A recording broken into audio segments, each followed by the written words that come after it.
Whew. All right. Y'all want to start again?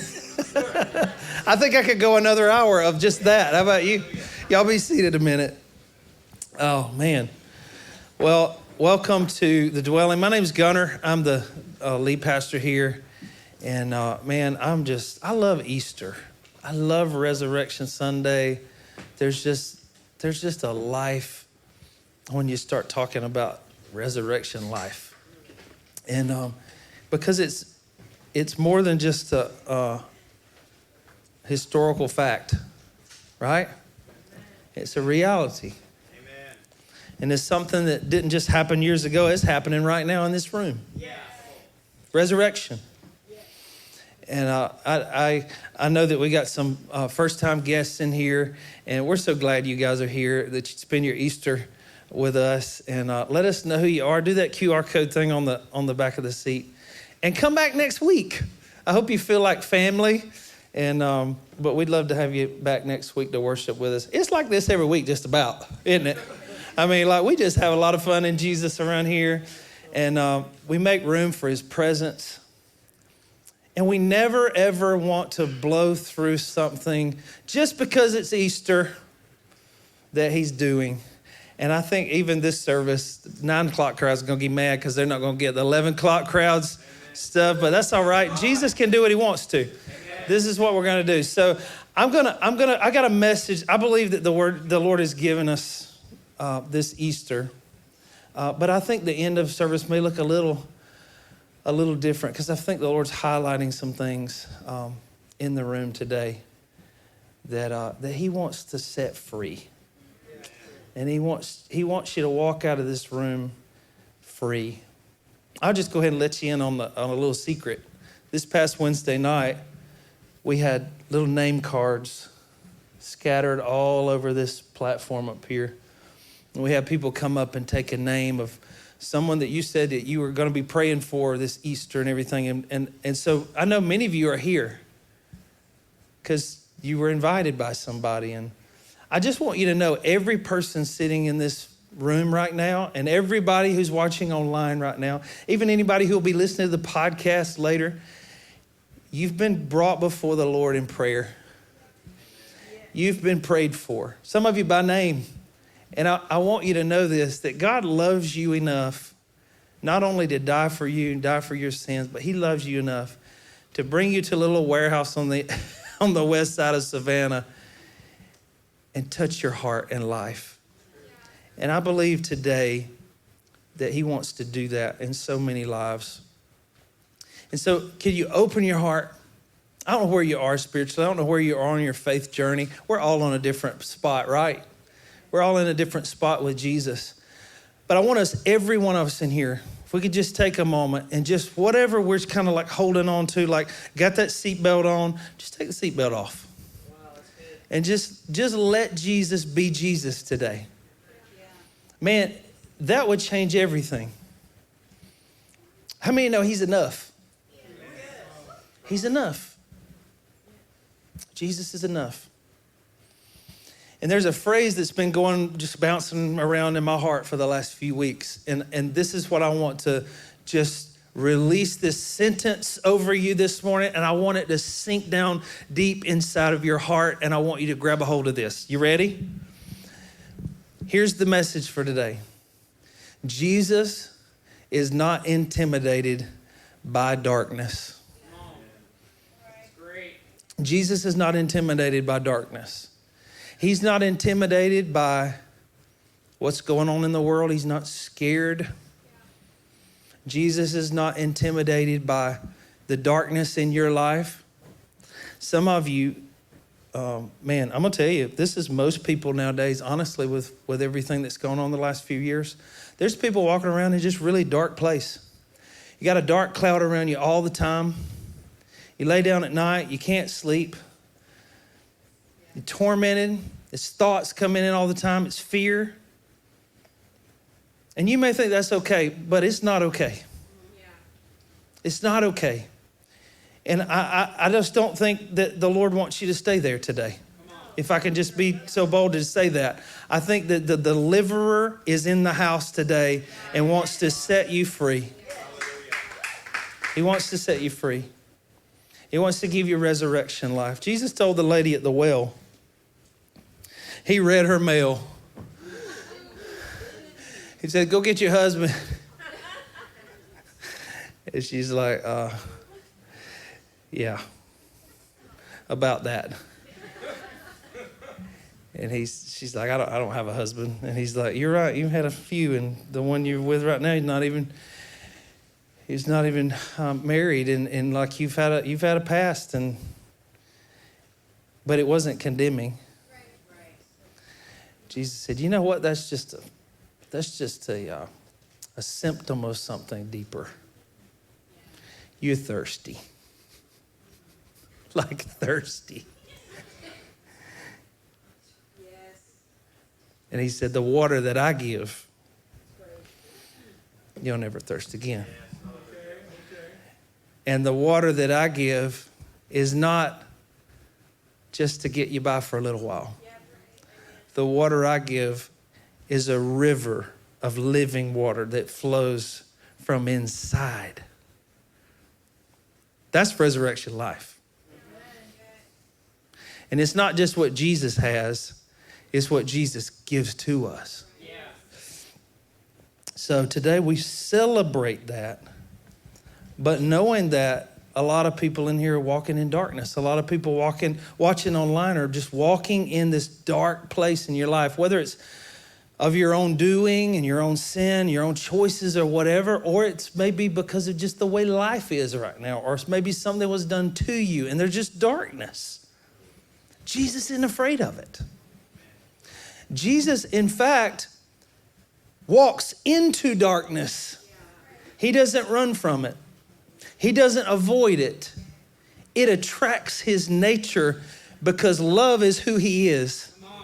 And the Bible says that perfect love casts out fear.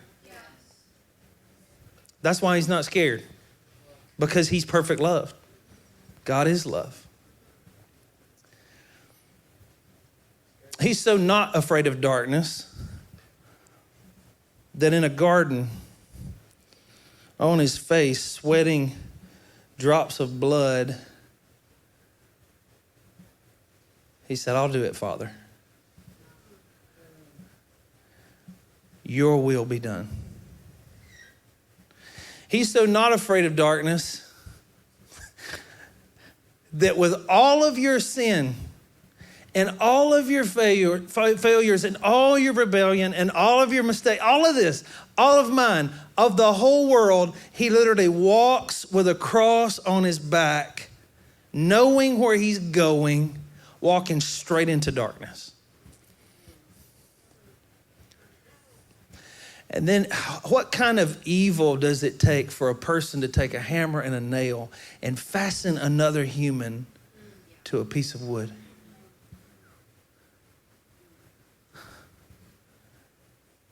And Jesus said, forgive them, because they don't understand. They don't know what they're doing. He's not afraid. He faces darkness head on.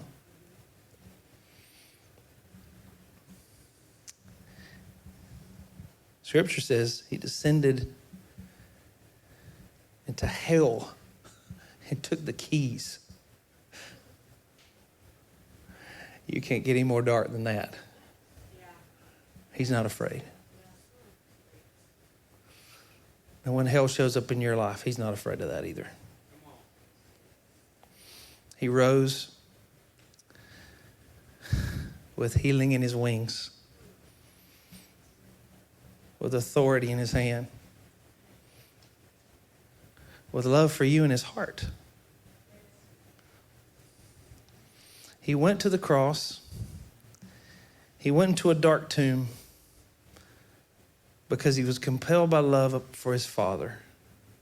Obedience. He lived the life we couldn't. But he went to a cross and went to a dark tomb, compelled by love for you. And I feel his heart as I'm up here this morning, he doesn't want you to live in darkness anymore. And you don't have to. I've got a friend named David. And David serves on our usher team here. David, are you here right now? There he is, right by there. He's holding the door. He's ushering right now as I speak. A few years ago, David was in a pretty dark place in his life. I mean, really dark. But David's life is a testimony and an ongoing testimony of the goodness of Jesus and what can happen in a person's life when Jesus walks into their darkness and lights it up. So let's watch David's story. This is the tree that I hung myself in.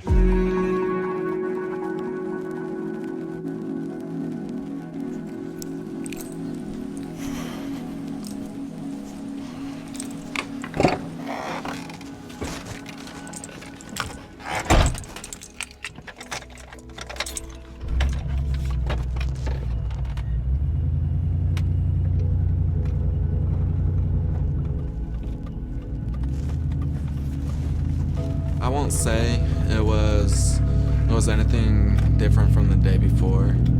I will say I just got to the point of where the mountain was too big, of me just feeling like I was a complete failure. It felt like that I couldn't do anything right, and I honestly thought that I was going to be doing everyone else a favor by me going ending my life.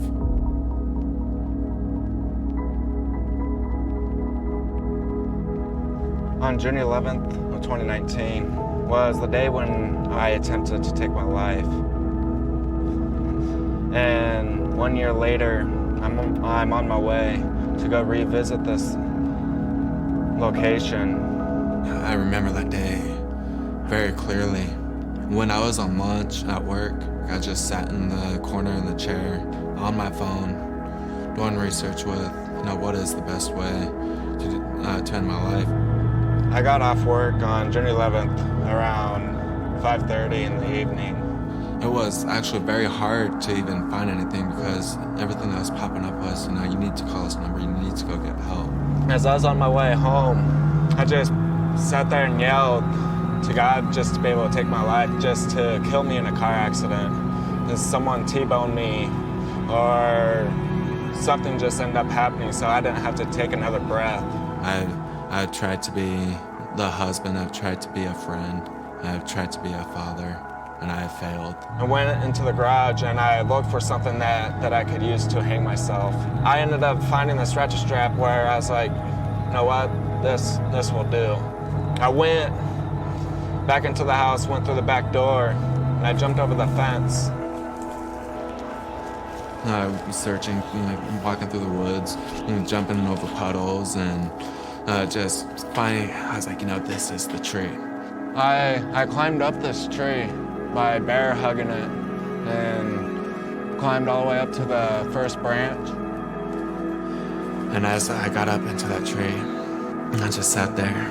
I kept on leaning off the branch. I don't even know what took me so long. But there was something that was holding me back. Next thing I heard was, David, where are you? I found him. There was someone from work who ended up climbing up and hanging on to me. They ended up throwing up a knife to him, and that's what really set it off. I was like, no, I gotta go.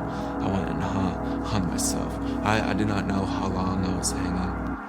I ended up realizing that I was right there on the ground, face down. And I was just so ashamed. I was shaking. I was like, I failed. I failed at another thing. That I was so set on that I totally thought that I wasn't going to take another bullet. A week or 2 weeks later, I started to realize, I was like, there's something more. What is it? I knew at that point in time that was God who saved me up in that tree.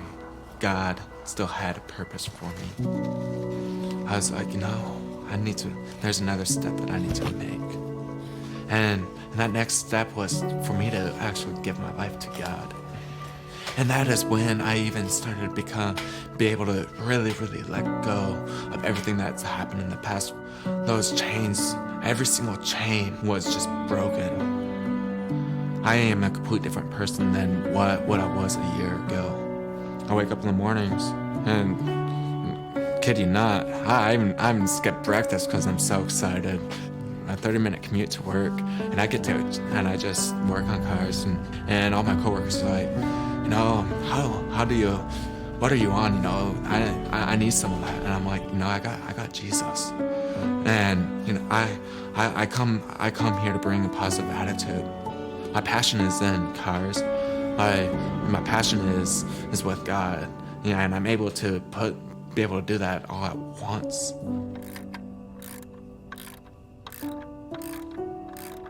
And so on June 11th, the lowest point, it ended up becoming the turning point of my life. That was when the moment when God, he became real. So now I built my foundation on a rock where there won't be no wave, where there will be no man, and there won't be no earthquake that could be able to break this foundation.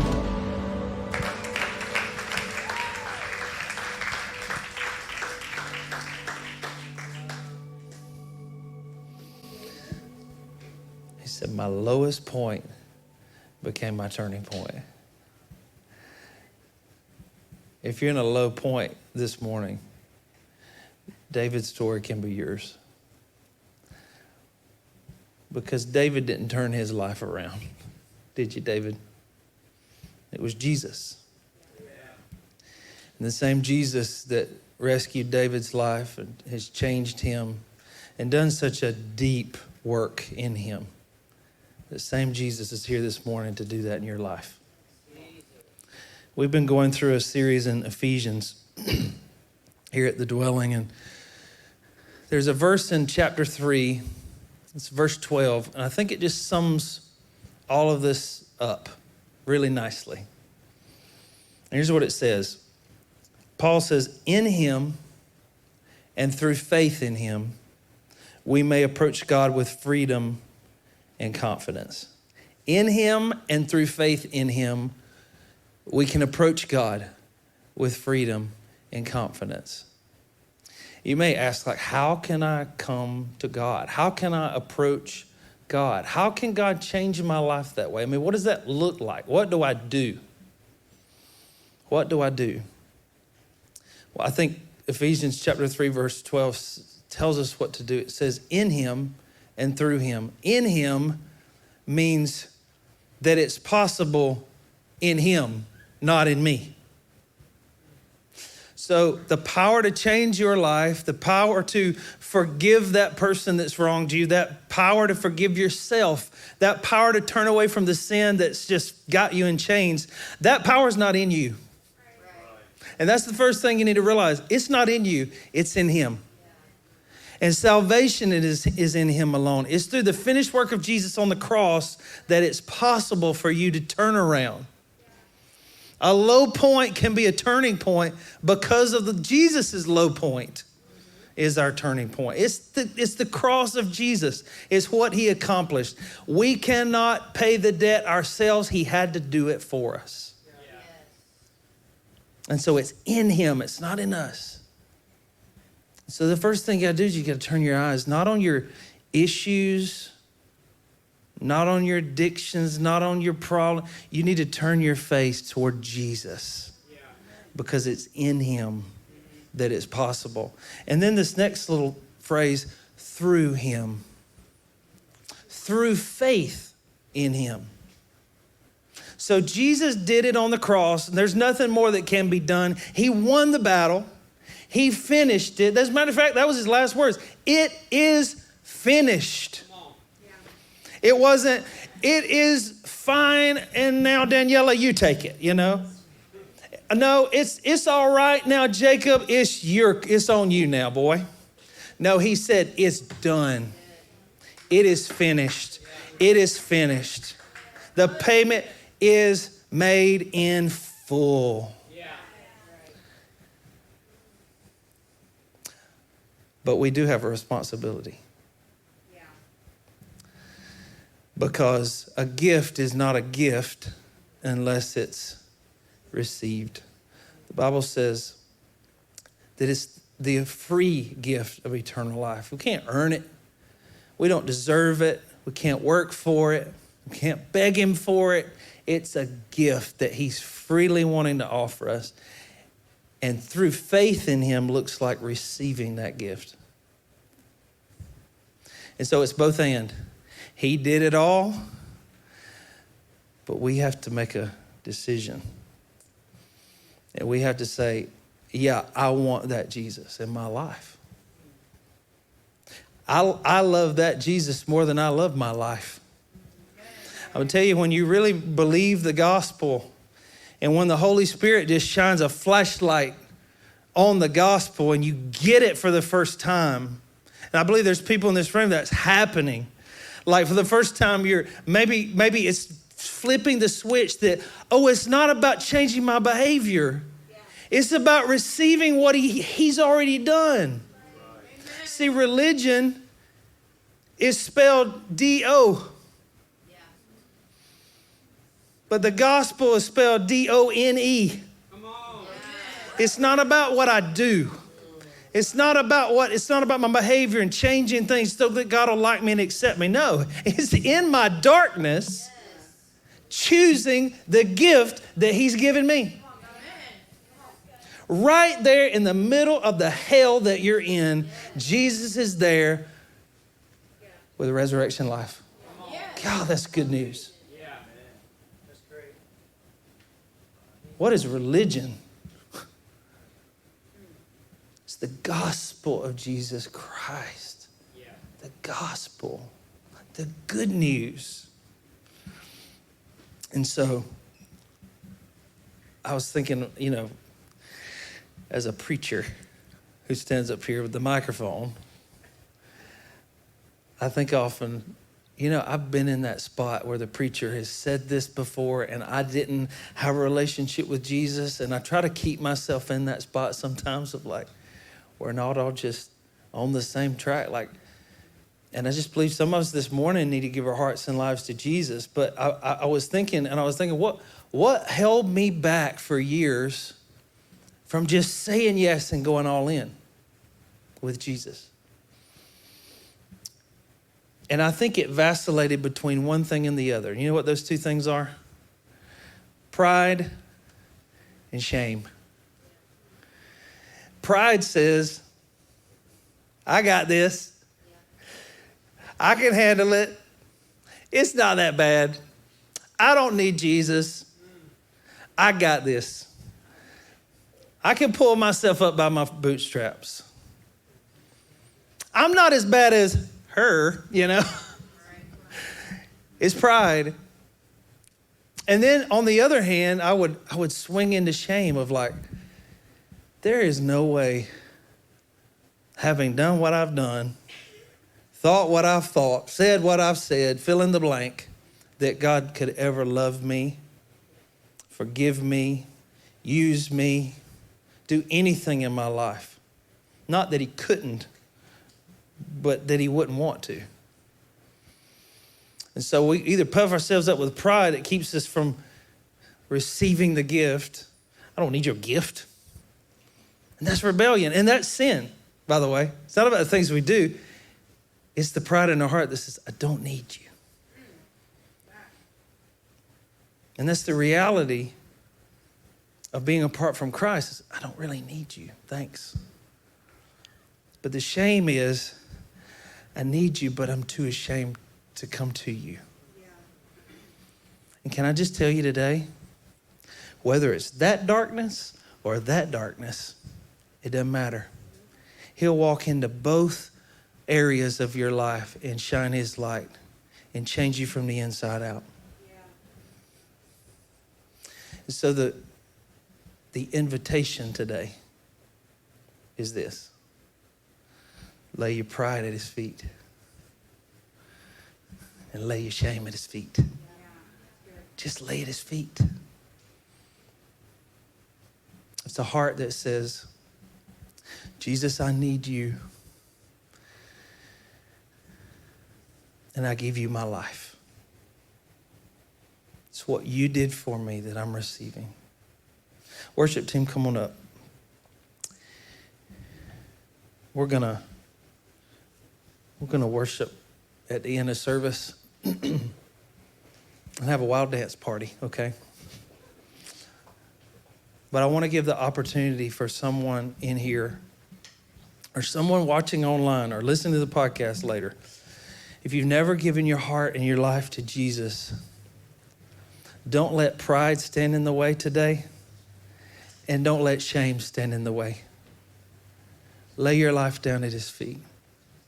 I heard this week on social media, it kind of went viral, so some of y'all probably seen this too. There was a preacher, and he says, you know, there's an old question back in the day that we used to ask in church. If you were to get to heaven, the gates of heaven, they would ask you, on what merit should we let you in?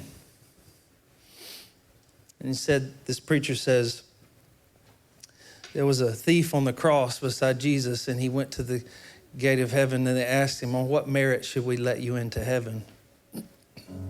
And the thief said, I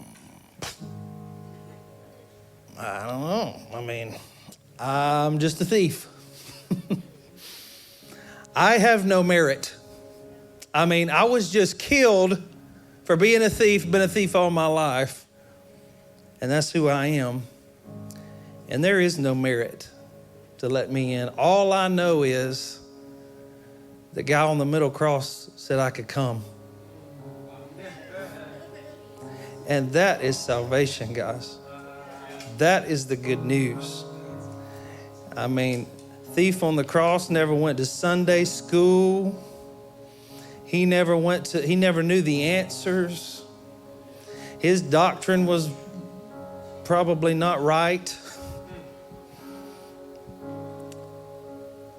It's not about check boxes. It's about Jesus said I could come. And whether you're dealing with that pride thing or you're wallowing in your shame this morning, if that's what's keeping you from God, Jesus says, come to me, all you who are weary and heavy laden, and I will give you rest. Oh, rest for your souls. Are you in a dark place? Let him in. He's not afraid of darkness.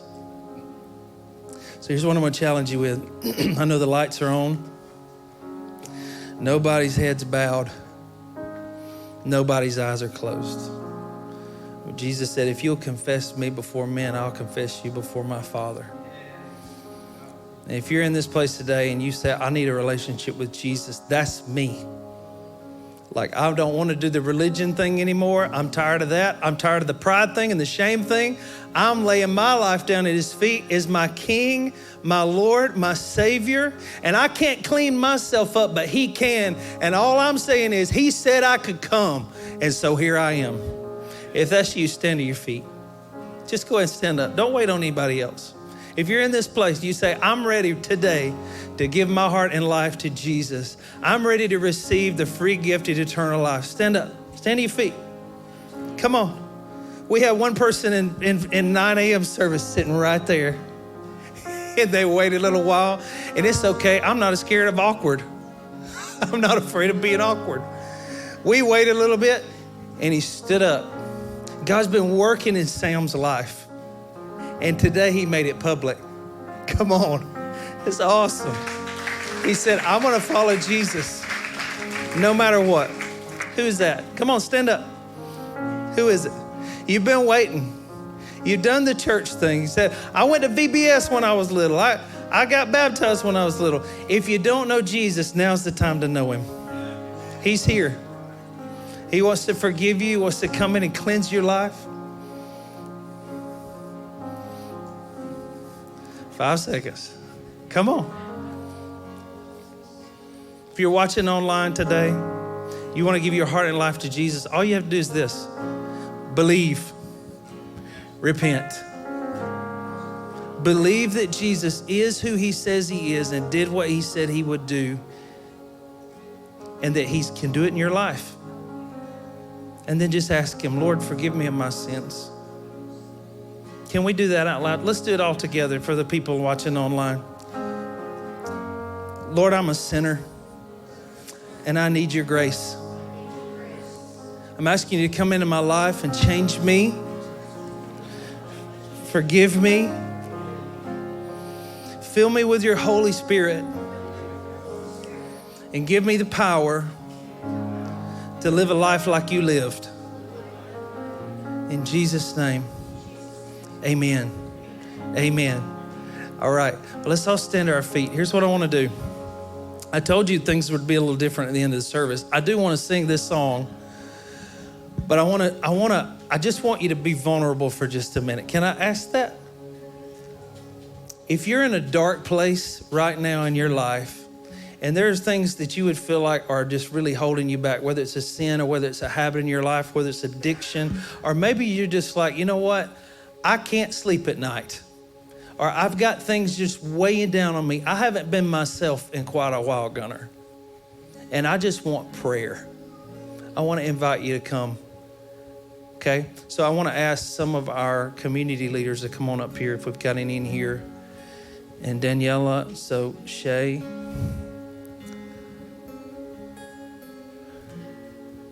All right, Addison, you come on up here. Jacob, you come on up here.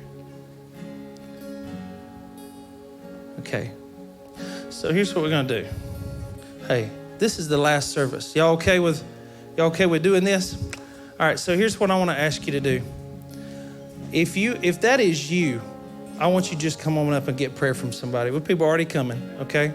If that's you, if you say, I just need some prayer because I got some darkness going on in my life, the Lord wants to set somebody free today. Believe it with all my heart. So we just kind of just play a little bit.